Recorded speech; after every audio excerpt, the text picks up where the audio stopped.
Guys, welcome back to my channel. So today I want to talk to you about a match I did back the first part of October. I know it's been a couple months, been a little crazy, but I wanted to let you guys know about this range because I have been known about this range for a lot of years. It was one of the first ranges I actually went to when I was a junior competing, and it's still a really nice facility, and they've made a lot of upgrades since me competing there as a junior. There's been a huge gap since I've been there, but it is still a really nice facility, and it was nice to go back and see a lot of people that I hadn't seen in several years. And when I say I have shot at Old Mill for a very long time, 09, 08, and 08, and these were individual trophies, and I stacked them all together to save space. So when I was filming that last clip, I realized that I actually have an air pistol award from Old Mill. I truthfully do not remember shooting air pistol at Old Mill. I have no idea what pistol I was using, and I have no idea what score I shot because I do not remember shooting air pistol there. So amazing what you don't remember when you start looking at awards, and I have no idea. So the range I'm talking about is the Old Mill range. I will put a link to their range website down below if you are in the area. The range is located just south of Atlanta, and it's actually pretty convenient if you fly into the Atlanta airport, because the Atlanta airport is on the south side of Atlanta, and it's like a 40-50 minute drive from the airport to Griffin, where the range is. So the range has electronic targets now. It did not when I was there in high school.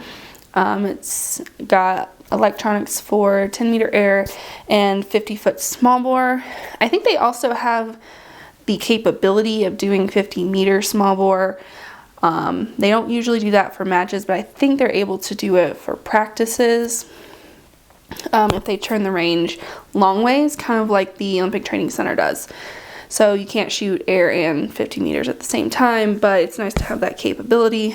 And when I was there, I also found out they are working on putting 50 meter electronics outdoors at one of the local ranges as well. So they're continuously making upgrades to that facility. It is one of the largest, or actually it is the largest privately owned facility in the United States, because the Olympic Training Center obviously is through the USOPC, and then next up would be AMU, which obviously the Army controls. But overall, some really nice facilities. I didn't get a lot of good pictures because I was busy. I shot all 3 relays that I basically could. I started with 50-foot small bore, and then I shot air pistol and then air rifle. So I was very busy that day. And so starting off with small bore was nice. I actually hadn't shot small bore in literally 2 years, since Olympic Trials Part 1. It was in September of 2019. So that was the last time I live fired small bore, because after that point I basically was working a lot of hours because it started hitting our busy season, which was winter, and then I ended up changing jobs, moving, and then the whole pandemic issue. So it had been literally 2 years since I had live fired small bore. I basically have rebuilt my positions multiple times in that 2 years dry firing, and then like 2 days before I left for the match, I rebuilt my positions again because why not? And the only thing I was worried about was I have no idea where my rifle is sighted in for, because it literally hasn't had a live round through it in 2 years. And I know I've changed riser configurations, I've clicked my sights at least a little bit here and there, and I know before, when I was live firing, I shifted my sights left and right depending on the position, so I always had to sight in from that anyway. So I had no idea where it was going to hit on paper. It was one of the benefits of starting at 50 feet because it's a little bit easier to bore sight on 50 feet compared to 50 meters. So I actually started out during prep with bore sighting, which, if you don't know what bore sighting is, you basically pull the bolt out. And for me, I had to also pull the cheek piece out. You look through your barrel, line it up with about the target, and then you have to hold steady while changing your head position to look through your sights, and then start clicking your sights to get it at least kind of on target. If I hadn't have done that, I definitely would have completely missed the target because I was sighted in super high. It may have been a combination of going from, I know the last match I shot was 50 meters, as well as changing all my configurations, but was able to bore sight. And here they let me take the face home because they're gonna throw it out anyway. So here's what my sighting in process looked like on kneeling. And it's like I at least hit paper and then could work from there. But yeah, that was the only thing I was worried about in small bore. After getting sighted in, I actually shot extremely well. I mean, I literally haven't shot in 2 years, and I shot a personal best, a career best. Like, I have never shot a 570 ever. I think I've shot like a 68 in college one time at 50 feet, or maybe in the 60s, but I never shot in 70s. And I shot a 570. I shot a personal best in prone. Kneeling, I was close to a personal best, but I didn't have the endurance, so my last like 4 shots weren't very good. If I could have kept up the pace of what I started with, I would have shot a personal best in kneeling as well. My standing was a very big struggle, but it still wasn't terrible. I shot like a 178. I almost averaged a 90 in standing, which for me is good because my standing's always been my like super big problem point. But it was really nice to see the small bore side kind of work out, and it's like I really wish I could shoot more small bore, but not yet. Hopefully soon. Still haven't live fired small bore, but after that, quick turnaround to go into air pistol. So that would have been my first out of state air pistol match. So I started shooting air pistol in July, so that would be 2.5 months into air pistol, almost 3. And I just bought my Walther, so I was traveling with that.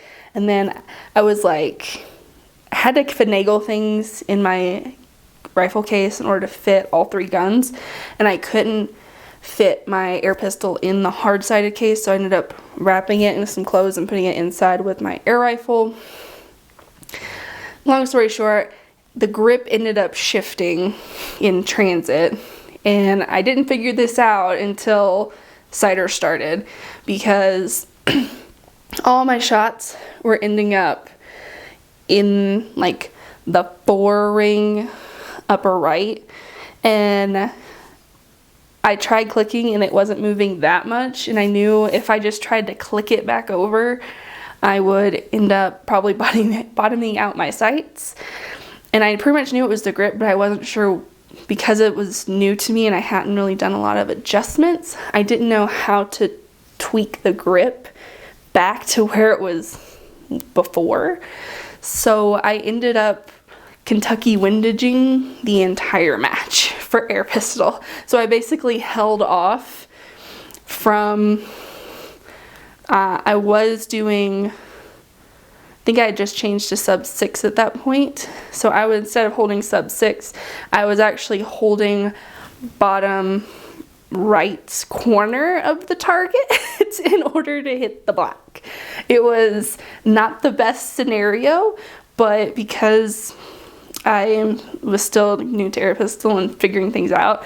That's the only thing I could think of to do in my 15-minute sighting period to really get it worked out. And I actually shot decent. I shot 532, which was tie for my last PTO here in Colorado. So having to hold off and still shooting my same match high, I really can't complain about that. You know, some lessons learned about how to travel with the air pistol, and it was also the wrong size grip too, but overall wasn't too bad. Really happy with the air pistol result and overcoming that challenge. So then rolling straight into air rifle, I ended up shooting a rifle personal best, a 606 something. I'll put the score up here, but it overall felt good. Things were coming together. I still can't break 600 here in Colorado. I don't know what it is about this range. I have this really nice mental block that I cannot get over yet. So if I go out of state, I can break 600, which I've done a couple of other matches out of state, but here I can't break 600. But it was nice to break 600. Actually, 606 is pretty close to my overall match high of a 608. So I was really happy with that. Had some nice consistent scores. It wasn't like some super highs and super lows, and things were just really working out. I was a little bit tired by that point because I had like on my third relay. So I think I shot most of the match time out. I think I took like one break in there, but overall it felt good and things were seeming to come together for the most part. So overall, my match day was really good. I ended up getting second in small bore, and by default I won air pistol, which I thought was hilarious. I didn't think they'd give me the medal for it, but they did, so I'm like, I'll take it. But it was a really good trip, and I'm hoping to go back a couple of times in 2022. I really wanted to make the Invitational this year, but match timing and vacation just didn't work out. But hopefully being able to plan a little further out for next year's, I'll be able to make that. And if you're in the area or looking for something in Middle Georgia, it is a really nice facility. And they usually do have monthly matches most months, as far as I understand. They have several matches a year that are monthly matches, and then they have at least the Invitational in November. I don't know their full match schedule. Like I said, I've been a little bit out of the loop for the range facility as a whole, but looking forward to trying to make it a more regular stop on the match program for the year, especially as things are still kind of opening up. But like I said, I'll put the link down below if you're interested in maybe shooting a match or two there. They have their schedule up for at least I think they have part of the year up. They have at least January's match up. I'm not sure if they released the monthly matches yet, but check it out and see if there's anything you are interested in participating in, and looking forward to seeing you there. Thank you for watching. If you like following my journey, please like this video, subscribe, and hope you have a great rest of your day.